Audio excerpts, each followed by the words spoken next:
بدل دے، میرا دل بدل دے، میرا دل بدل دے۔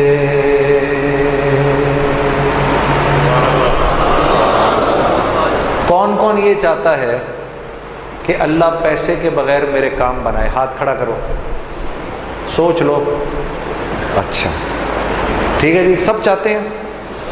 میں تمہیں ایسا اب نسخہ دے دیتا ہوں، بھائی جنید صاحب آپ نے بڑی تقریریں کی، بڑی پھڑے ماری، تو اب آپ طریقہ بھی بتا دیں۔ میں آپ کو طریقہ بتا دیتا ہوں، اور قسم کھا رہا ہوں میں اللہ کی، اگر تم نے وہ کر لیا تو اللہ تمہیں بغیر مال کے پال کے دکھائے گا۔ ٹھیک ہے، اب غور سے سننا میری بات۔ مولوی صاحب وہ قرآن کی کون سی آیت ہے جس میں اللہ نے مال خرچ کرنے کے 6 طریقے بتائے ہیں کہ اس پہ خرچ کرو، اس پہ خرچ کرو، اس پہ خرچ کرو، مساکین پہ خرچ کرو، رشتہ داروں پہ خرچ کرو؟ ایک آیت ہے، کوئی حافظ اگر ادھر بیٹھو آپ کو یاد آ رہا ہے؟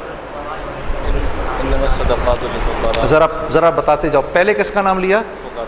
سب سے پہلے اپنے مال کے 6 حصے کرنے ہیں۔ آج کے بعد جو گھر میں پیسے آئیں گے اس کے 6 حصے کرنے ہیں۔ ٹھیک ہے، غور سے سن لو، جو گھر میں پیسے آئیں گے اس کے کتنے حصے کرنے ہیں؟ 6 حصے کرنے ہیں۔ سب سے پہلے کس پہ خرچ کرنا ہے؟ فقراء پہ خرچ کرنا ہے۔ ٹھیک ہے جی، سب سے پہلے کس پہ خرچ کرنا ہے؟ پھر کس کا نام لیا؟ پھر مساکین کا، جو مسکین ہیں بیچارے۔ ٹھیک ہے، پھر اس کا نام لیا؟ ہاں، یہ عاملین کون ہوتے ہیں؟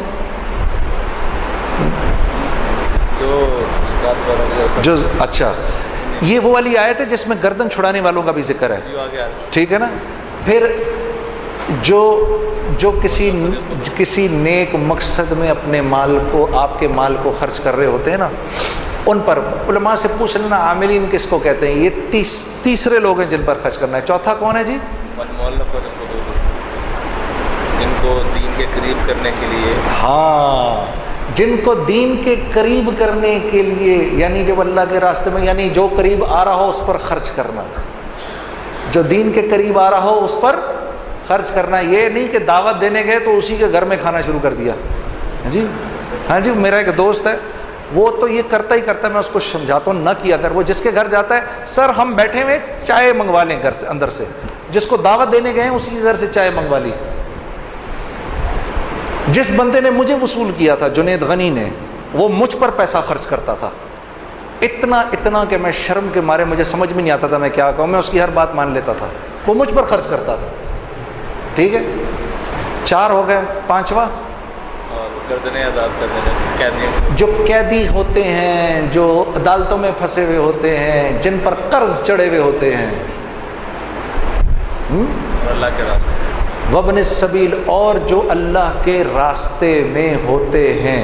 6 تو یہ ہو گئے، اپنے مال کے کرو 7 حصے، اور 7واں حصہ گھر والوں پر۔ اب یہ بات تو بڑی، پھر سمجھ لو کہ پاگل ہوں نا، ہاں کوئی گل نہیں، میرے نبی نے اللہ کا ذکر ایسے ہی کرنے کو کہا کہ لوگ تجھے پاگل ہی سمجھیں، تو پاگل بھی اگر سمجھ رہے تو کوئی بات نہیں۔ اپنے مال کے کرو 7 حصے، اور اگر تم نے اس طرح مال خرچ کر لیا،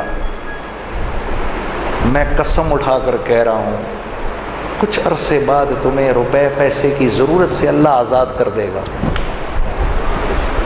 اگر نہ کیا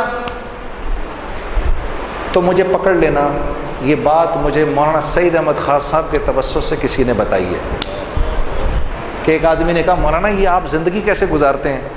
انہوں نے بولا قرآن کی یہ آیت ہے، ان 6 لوگوں پر خرچ کر کے 7واں حصہ گھر والوں کو دے دو، اگر میرے ہی والا حال نہ ہوا تو مجھے پکڑ لینا۔ میں اپنے آنکھوں سے دیکھا کہ خالی جیب پر پیسے نکل جاتے ہیں۔ یہ سن لو جی، مولوی صاحب کہہ رہے ہیں اپنی آنکھوں سے دیکھا، خالی جیب میں سے پیسہ نکال رہے ہیں۔ پھر کچھ بات بنے گی نا، پھر مزہ بھی آئے گا زندگی گزارنے کا۔ ابھی تو اللہ سے لینا سیکھا ہی نہیں، کچھ دیکھا ہی نہیں کہ اللہ کرتا کیا ہے۔ ہاں، لوگوں کی غیبت کرنا بند کر دو، اللہ کی قسم تمہاری ایک بات کسی اور تک نہیں پہنچے گی۔ کر کے تو دیکھو، پیٹھ پیچھے لوگوں کی بات کرنی بند کر دو، ہاں تم قتل بھی کر دو گے کسی کو پتہ نہیں چلے گا، کرنا نہیں خدا کے واسطے۔ ہاں سیال کوٹیوں، کہ پتہ چلے یہ کل کو یہ بات بھی فیس بک پہ چڑھی ہوئی ہو کہ جنید جمشید کہہ رہا ہے قتل کر دو. آج کل تو تمہارے بھائی کے پیچھے سب پڑے ہوئے ہیں نا. میرے لیے دعا کون کون کر رہا ہے؟ یا چلو میرے لیے دعا کون کون کرے گا؟ کرو گے نا؟ ہاں ٹھیک ہے. یہ کر کے دیکھو تمہاری زندگی کیا بن جائے گی. اتنا مزہ آئے گا زندگی گزارنے کا. تم اپنے اوپر پیسہ خرچ کرنا چاہو گے بھی تب بھی نہیں خرچ ہوگا. جس چیز کی خواہش کرو گے وہ اللہ کی طرف سے آ جائے گی تمہارے پاس. تمہیں سمجھ بھی نہیں آئے گی میں اس پیسے کا کیا کروں یار. پھر جا کر خرچ کر دو گے کسی کے اوپر. یہ لے لے یا اللہ. ادھر تم نے خرچ کیا ادھر اور آ گیا, ادھر تم نے خرچ کیا ادھر اور آ گیا. یہ ہے جینے کا مزہ. اب مزہ آئے گا جینے کا. ہاں اور کیا ہوگا؟ پہلے تو تم نے یہ باتیں سنی مولوی صاحب سے, اب عین الیقین ہو جائے گا. اب تمہارا دل کرے گا یار. میں سوچتا تھا یہ صحابہ دڑا دڑ اس طرح کیوں خرچ کرتے ہیں. سیدنا عمر نے رضی اللہ تعالیٰ عنہ نے اپنی امارت کے دوران, یہ بھی حیات الصحابہ میں ہے یہ, آپ نے 1000 درہم کی ایک تھیلی لے کر غلام کو دی کہ جاؤ ابو عبیدہ کے پاس, امین الامت. ہمیں تو سارے ہی صحابہ پیارے ہیں, پتہ نہیں کیوں میں جب ان کا نام لیتا ہوں میرے دل میں ان کے لیے بڑی محبت ہے, ابو عبیدہ بن جراح کے لیے.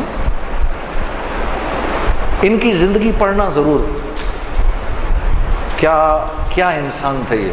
اپنے ان کے انتقال وقت کی زندگی پڑھنا تمہیں پتہ چلے گا ابو عبیدہ بن جراح رضی اللہ تعالیٰ عنہ کیا صحابی تھے. جا کے دو ان کو, اور تم کونے میں بیٹھ جانا, ذرا دیکھنا ابو عبیدہ کیا کرتے ہیں اس کے ساتھ. تو جی 1000 درہم کی تھیلی بھیج دی. تو پوچھا یہ کیا ہے جی؟ یہ جی 1000 اشرفیاں بھیجی ہیں. کس نے؟ امیر المومنین نے. کیوں؟ کہا جی آپ کی ضرورت. میں نے کب کہا مجھے ضرورت ہے؟ یہ امیر المومنین مجھے کیوں مشکل میں ڈالتے ہیں. یوں کر کے پوری تھیلی یوں کر کے کھولی, اس کی وہ بنائی. اپنی جوتی گانٹ رہے تھے اس وقت, اپنی جوتی گانٹ رہے تھے. وہ ساری اس کی پوٹلیاں بنا کے باندی کو بلایا, یہ اس کو دو, یہ اس کو دو, یہ باندھ کے سب اڑا کر اپنی جوتی گانٹھنی شروع کر دی. غلام نے واپس جا کر کہا امیر المومنین آپ کے 1000 درہم کا, 1000 اشرفیوں کا یہ حشر ہوا ہے. ہاں زبان سے نکلا اللہ اکبر, اللہ تیرا شکر ہے, کیسے لوگوں پہ تو نے مجھے امیر بنایا ہے. پھر 1000 درہم کی تھیلی اٹھائی اور کہا لے جاؤ اب یہ معاذ بن جبل کے پاس جاؤ اور دیکھنا وہاں کیا ہوتا ہے. یہ حضرات گرامی علماء کرام, ان کا جھنڈا کل ہوگا معاذ بن جبل رضی اللہ تعالیٰ عنہ کے ہاتھ میں, اور یہ حضرات ان کے پیچھے ہوں گے انشاءاللہ. ہاں تو جناب ان کو دی, انہوں نے بھی ایسے کھول دی پوری تھیلی. کیوں بھیجا بھائی, کیوں بھیجا؟ ہم نے کب کہا امیر المومنین کیوں مشکل میں ڈالتے ہیں. سب بانٹ دی. تو ان کی بیٹی اور ان کی بیوی آ گئی کہ بھئی ہمیں بھی ضرورت ہے. کہا اچھا تو پہلے بتانا تھا. یوں تھیلی پھینکی, یہ رکھ لو اس میں جو کچھ بھی ہے. تو 2 اشرفیاں نکلی اس میں سے.